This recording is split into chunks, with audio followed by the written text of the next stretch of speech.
네, 대통령님 순방 기간 고생 많으셨습니다. 그 당청 관계 관련해서 앞선 다른 기자분께서 질문을 주셨는데 추가로 좀 더 질문을 드리고 싶습니다. 지방선거 이후에 국정 지지율이 하락세를 보이고 있다라는 일단 분석들이 좀 많이 나오고 있습니다. 이것과 관련해서 여당 지도부의 지방선거 전략 그리고 당청 관계와 연결지어서 보는 시선도 있는데 지방선거 이후 국정 지지율 하락세, 당청 관계 그리고 여당 지도부의 선거 전략에 대해서 어떻게 생각하시는지 여쭤보고 싶습니다. 사실 저는 선거를 기점으로 전후를 나눠본다면 저는 변한 게 없어요. 국정은 변한 게 없습니다. 그냥 똑같이 진행되고 있죠. 끊임없이 열심히 노력하고 있고 뭐 작은아마 성과들이 있습니다. 변한 건 없어요. 선거일을 기점으로 무슨 정책이 바뀐 것도 아니고 결과가 바뀐 것도 없죠. 근데 선거일을 기점으로 지지율이 폭락을 하고 있죠. 엄중하게 받아들여야죠. 국민들의 평가입니다. 그런 거겠죠. 이재명 대통령 마음에 안 든다는 사람이 늘어난 거 아니겠어요? 그런 거겠죠. 당에 대해서도 마음에 안 드는 사람이 늘어났겠죠. 그건 냉정한 현실이죠. 받아들여야 되고 또 결론적으로는 그에 대해서 또 무한 책임을 져야 되겠죠. 더 많이 노력해야 되겠습니다. 그 원인을 제거하기 위해서도 애써야 되겠죠. 뭐 여러 가지 분석이 있겠지만 아마 제일 큰 거는 그럴 겁니다. 먹고 살기 힘들어 죽겠는데 뭘 가지고 싸우는 거야? 도대체 너네들의 그 다툼이라고 하는 게 우리의 삶과 뭔 상관이 있으며 우리가 맡긴 공적 업무와 무슨 상관이 있느냐 아닐까 하는 게 제 생각이에요. 각자에겐 중요한 일이겠지만 우리 국민들께서 보시기에는 화날 만하다 그런 생각이 듭니다. 최대한 빨리 이 상황을 정리할 수 있도록 노력해야 되겠죠. 그리고 이제 국민 여러분께도 실망하고 계신 국민 여러분께도 이 말씀을 좀 드리고 싶어요.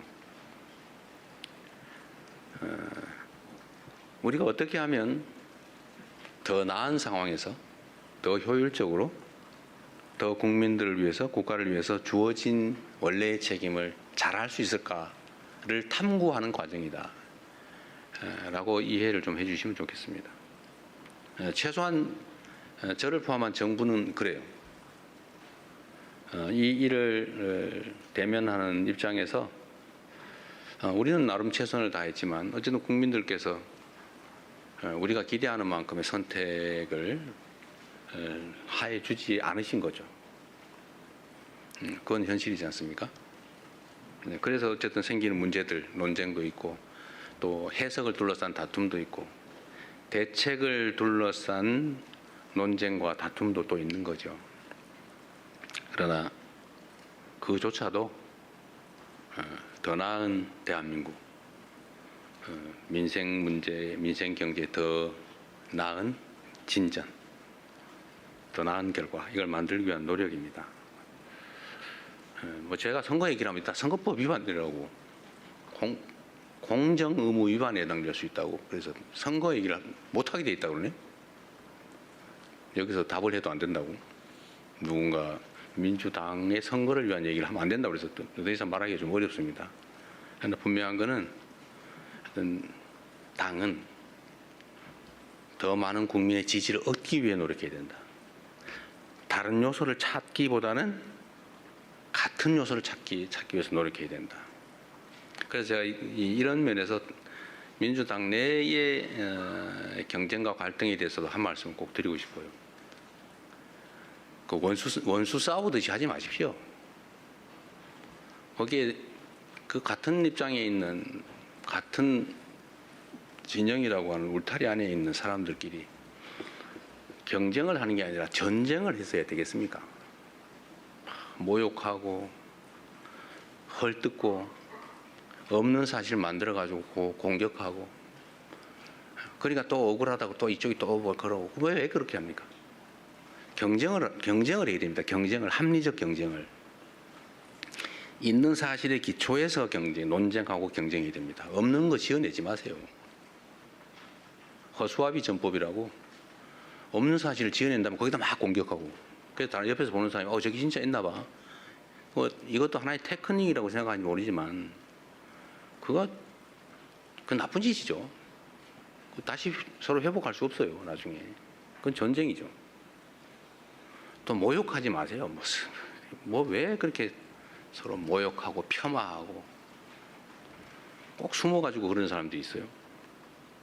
당당하게 내놓고 합리적인 논쟁을 통해서 옆에서 지켜보는 사람도 누가 이길까 재미있게 결과를 지켜봐야지. 보면 막 확 짜증나게 그냥 저 막 쳐다보기도 싫게 왜 그렇게 싸웁니까? 이것도 정치 문화의 일부죠. 정치 문화도 더 잘하기 경쟁, 합리적 경쟁, 논쟁을 해야죠. 진짜 죽일 듯이 싸우고 진짜 죽이면 어떡해요? 응? 적도 아니고. 우리 안의 차이가 아무리 큰들 상대와 싸워 이겨야 될 상대와의 차이만큼 크겠냐 이 말씀 자주 드리는데 하여튼 경쟁이 전쟁이 되지 않으면 좋겠다. 그렇죠? 지나면 다 그만이에요. 지나면 나 또 맨날 보고 살아야 돼요. 그래서 그 말씀 꼭 드리고 싶습니다. 여야도 사실은 좀 마찬가지예요. 그냥 뭐 얘기 나온 김에 좀 있는 사실에 기반해서 합리적 논쟁을 하면 국민들께서도 누구 말이 맞아, 누가 더 멋있어 이렇게 할 텐데 표현은 왜 그리 저렴하며 또 없는 사실을 지어내 가지고 막 음해를 하고 말이에요. 이러니 감정이 서로 상하잖아요. 이게 정치를 하는 게 아니라 패싸움을 하고 있어요. 패싸움. 그 국민들이 보시기에 얼마나 불편하겠습니까? 좀 여야 간에 뭐 저를 공격하시더라도 좀 없는 얘기 만들어 가지고 내가 언제 주가 9천 가지고 자화자찬했습니까? 제가 조심스러워서 일부러 주가 얘기 안 하고 있어요. 그런데 이재명 대통령 주가 9천 됐다고 자화자찬하지 마라 이런 논평 내고 그러면 되겠어요? 응? 내가 언제 그랬어? 내가 얼마나 주가 문제 조심하는지 압니까? 일체 한 번도 언급한 일이 없어요. 내가 몇천 포인트 됐다고 막 자랑했습니까? 제가 그럴 때마다 걱정이 있어요. 주식시장의 양극화도 사실은 심각한 자산 양극화를 부릅니다. 문제예요. 걱정이에요. 그걸 완화하기 위해서 정말 많은 노력을 해요. 주가지수가 외형적으로 트는 것보다는 다 한꺼번에 성장하면 좋겠는데 잘 안 되잖아요. 그런데 자화자찬했다고 더 없는 사실을 만들어서 교만하게 그러지 마라 이러면 되겠습니까? 예를 들면 그래서 여야 간이든 당내든 정치적인 논쟁은 좀 전쟁이 아닌 경쟁이었으면 좋겠어요. 그 경쟁도 죽이기 경쟁이 아니고 네가 더 못하나 내가 더 못하나 이런 저열한 구태의 경쟁이 아니고 누가 더 잘하나 누가 더 합리적인가 누가 더 효율적인가를 국민이 보는 앞에서 논쟁할 수 있었으면 좋겠습니다.